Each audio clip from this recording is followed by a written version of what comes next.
So class 8, yesterday we have, means in our previous class we have read about non-finite verbs. 4 we have read. First was infinitive, second gerund, and third present participle, and the fourth one was past participle. Today, as you all know that we have completed the infinitive, today we will study about the gerund, the second type of non-finite verb. So now what is gerund? Let's see. The gerund and the past participle have the same form verb of verb, means that is verb plus ing, walking, going, etc. Okay, gerund is the in short we can say that a gerund is a word ending in ing. ठीक है, gerund वो words होते हैं जिनका end कैसे होता है with ing से उनका end होता है. And we can say that this is partly a verb, ये verb भी होता है and partly a noun, verb भी होता है और noun भी होता है. So we can say that gerund is a word ending with ing, जो कि जिसका end ing से होता है, and it is partly a verb and partly a noun. ये verb भी हो सकता है और noun भी हो सकता है. Like if there is an example that Manoj is fond of reading novels. Manoj is fond of reading novels. तो इसमें ये बताया जा रहा है कि मनोज जो है वो क्या है आपका, वो नॉवेल्स रीड करने का क्या है, शौकीन है. So here reading is your gerund, gerund है आपका रीडिंग. ठीक है. Next one more example if we are talking about that doing is more difficult than talking. Doing is more difficult than talking means किसी चीज़ को करना ज़्यादा difficult है. ठीक है, जितना कि बात करने से ज़्यादा डिफ़िकल्ट क्या है, किसी चीज़ को करना. So in this sentence doing का यूज़ किया गया. It is the ing form and it is a gerund. तो like that if we are talking about gerund then we can use it in different forms. हम उसको अलग अलग तरीके से यूज़ कर सकते हैं. So let's see the use of gerund. gerund का यूज़ हम देख लेते हैं. Here the first point, let's see. gerund is used as a subject of a verb. gerund का यूज़ हम कैसे करते हैं, as a subject of a verb means verb के subject के रूप में हम उसे यूज़ करते हैं.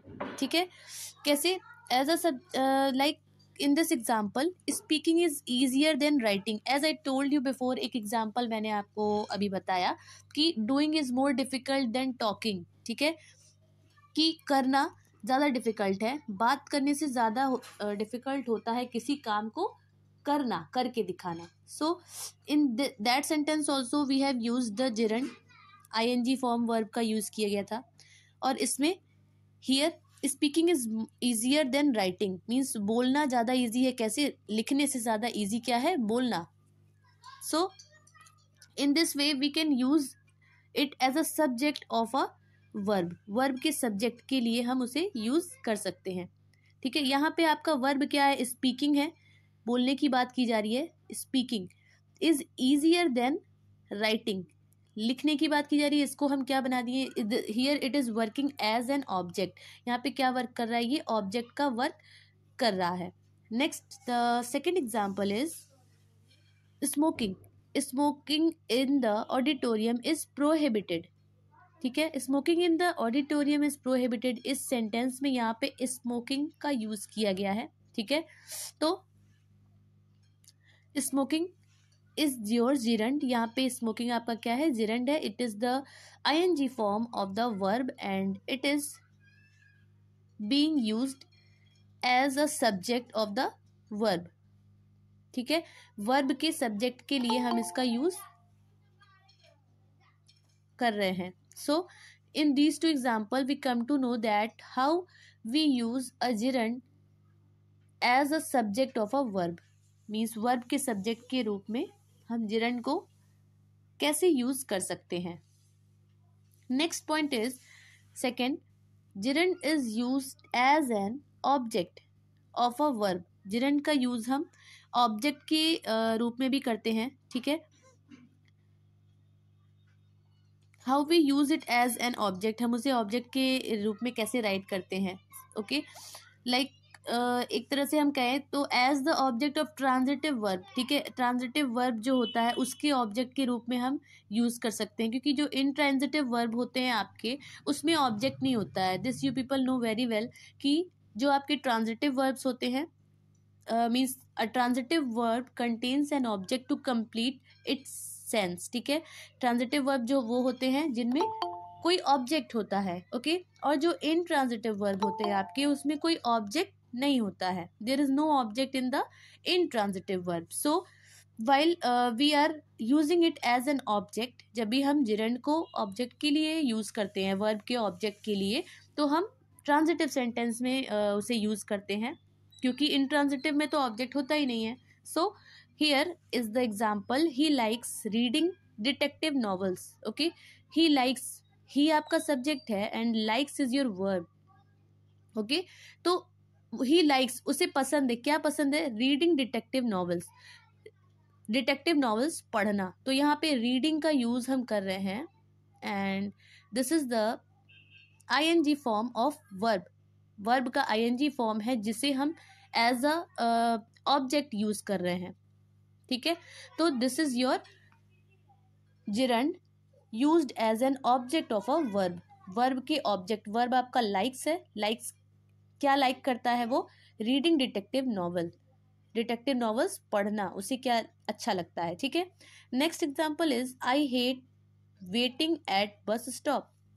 आई हेट, मुझे, मैं हेट करता हूँ, क्या हेट करता हूँ?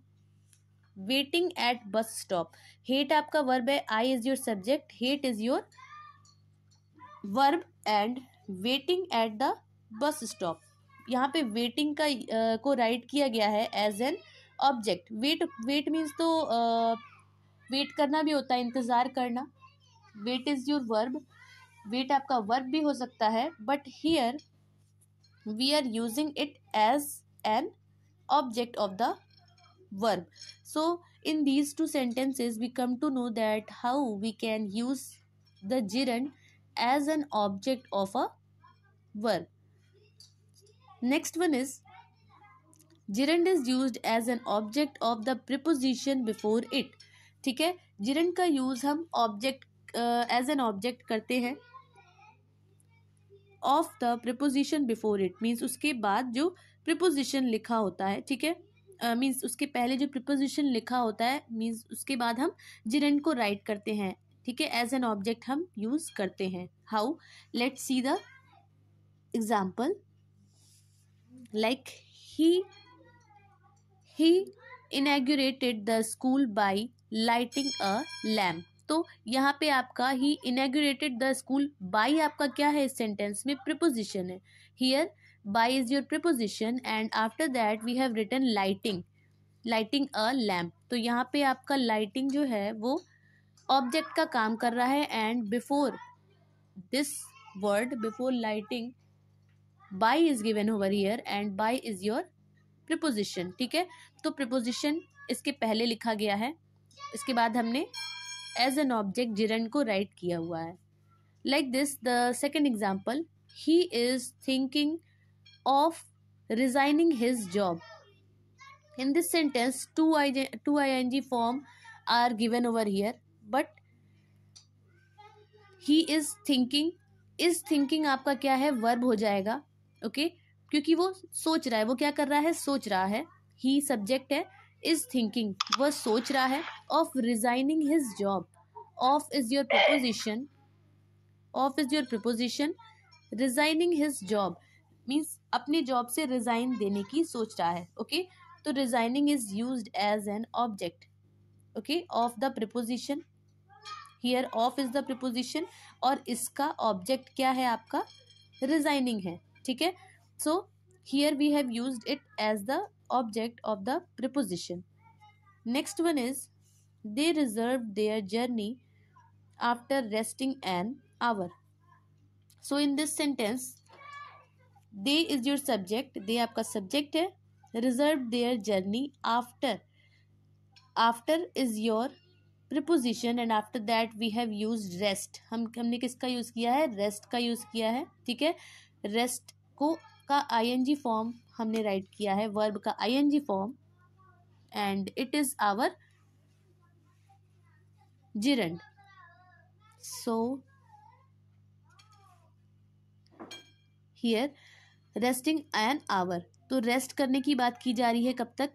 1 घंटे के लिए। तो resting is your gerund and it is being used as an object of the preposition after. इस सेंटेंस में आपका preposition क्या है? after है, okay. If I am saying any other example that she is fond of singing, if this is a simple example that she is fond of singing, कि वो गाना गाने की शौकीन है, ठीक है। तो in this sentence which I have told you, she is fond of singing, she is fond, is आपका verb है, ठीक है। fond of singing, of is your preposition, आपका preposition हो जाएगा of, ठीक है। and after that singing, singing आपका क्या है? ऑब्जेक्ट है, object of the preposition. So in that sentence also you can see कि हमने किस तरह से gerund को राइट किया है as the object of a preposition.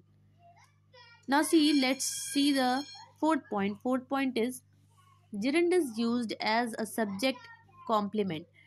gerund का यूज हम सब्जेक्ट कॉम्प्लीमेंट के लिए भी करते हैं, like talking to him is wasting time, ठीक है। Talking to him is wasting time, उससे बात करना क्या है? टाइम वेस्ट करने के बराबर है, ठीक है। Is wasting time, okay. So here also we are using it as a complement, okay. Next, second example, seeing is believing. Seeing is believing, in this sentence आपका क्या है? सीइंग इज बिलीविंग मीन्स देखना क्या है? विश्वास करना। देखना क्या होता है? विश्वास करना होता है, okay. So in this sentence ये आपका क्या है? The gerund is used as a subject complement. Complement वो वर्ड्स होते हैं जैसे कि वर्ब के साथ और भी वर्ड्स को हम जोड़ देते हैं, ठीक है, टू कंप्लीट द सेंटेंस। किसी भी सेंटेंस को अगर हमको कंप्लीट करना है, if we have to complete it, then we add a word, like here in this I told you about complement के बारे में मैंने आपको बताया था। कॉम्प्लीमेंट, अ वर्ड और a phrase added to a verb to complete the predicate of sentence is called a complement. Complement वो words या फिर वो फ्रेज होते हैं कॉम्प्लीमेंट वो वर्ड्स वो फ्रेज होते हैं जिन्हें हम वर्ब के साथ ऐड कर देते हैं, ठीक है, to complete the predicate of a sentence. Sentence में दो चीज़ें होती हैं, एक आपका सब्जेक्ट होता है और दूसरा आपका प्रेडिकेट होता है। इन दो चीज़ों से मिलकर आपका सेंटेंस कंप्लीट होता है। तो वाइल राइटिंग अ सेंटेंस, जब भी हम कोई सेंटेंस लिख रहे होते हैं तो उसमें प्रेडिकेट को कंप्लीट करने के लिए वर्ब, एडजेक्टिव, ये सारी चीज़ें होती हैं, but some other words also we add. कुछ अदर वर्ड्स भी हम ऐड कर देते हैं और उन वर्ड्स को हम क्या कहते हैं? फ्रेज कहते हैं या फिर कॉम्प्लीमेंट कहते हैं। So we can use the gerund as the subject complement. हम सब्जेक्ट कॉम्प्लीमेंट के तौर पे भी हम उसे यूज कर सकते हैं। Like in this example, talking to him means उससे बात करना इज वेस्टिंग टाइम। तो ये आपका क्या हो गया? सब्जेक्ट कॉम्प्लीमेंट के लिए इसे यूज किया जा रहा है। सीइंग इज बिलीविंग में भी आपका बिलीविंग को यूज किया जा रहा है, ठीक है, as a subject complement. Next आपका है gerund. gerund are used as adjective of those nouns which comes after them. gerund का यूज हम उन एडजेक्टिव्स के लिए भी करते हैं। gerund are used as adjectives for those nouns, उन nouns के लिए which comes after them, उन nouns के लिए भी करते हैं जो कि उनके बाद आते हैं, ठीक है। Like in this example you can see he has a collection of walking sticks, okay, walking sticks। अब यहाँ पे आपका क्या है? he has a collection of, उसके पास एक कलेक्शन है। किस चीज़ का कलेक्शन है? of walking sticks, ठीक है। तो यहाँ पे वॉकिंग को हम एक एडजेक्टिव के रूप में यूज कर रहे हैं. What are adjectives? एडजेक्टिव्स किन्हें कहते हैं? The adjectives are the words which describes और क्वालिफाइज अ नाउन और अ प्रोनाउन. वो क्या करते हैं? नाउन या फिर प्रोनाउन को क्वालिफाई करते हैं, उनकी क्वालिटी बताते हैं. ठीक है, तो उसकी विशेषता बताते हैं. तो लाइक हियर हमने यहाँ पे वॉकिंग वर्ड का यूज किया है. ओके, और नाउन आपका क्या है इस सेंटेंस में? यहाँ पे stick is your noun. He has a collection of, उसके पास कलेक्शन है किस चीज का? Of what thing? Of walking sticks. Sticks, of sticks भी कह सकते थे, बट हमने यहाँ पे एक जिरंड को ऐड किया है as an adjective. Gerund as an adjective. Adjective के फॉर्म में हमने जिरंड को यूज किया है. So here it is working as an adjective. ये जो जिरंड है आपका एडजेक्टिव के लिए यूज किया जा रहा है. Like here see the another example. In this example, second one, he brought a new dining table. He bought, उसने खरीदा. क्या खरीदा? A new dining table. So in this sentence, table is your, table आपका noun है, and dining is your gerund. ठीक है, dine आपका क्या है? जिरंड है, and it is being used as an adjective. Adjective के लिए हम इसको यूज कर रहे हैं. फॉर द नाउन, नाउन के लिए यूज किया जा रहा है as an adjective. Next one is she waste hours before her looking glasses.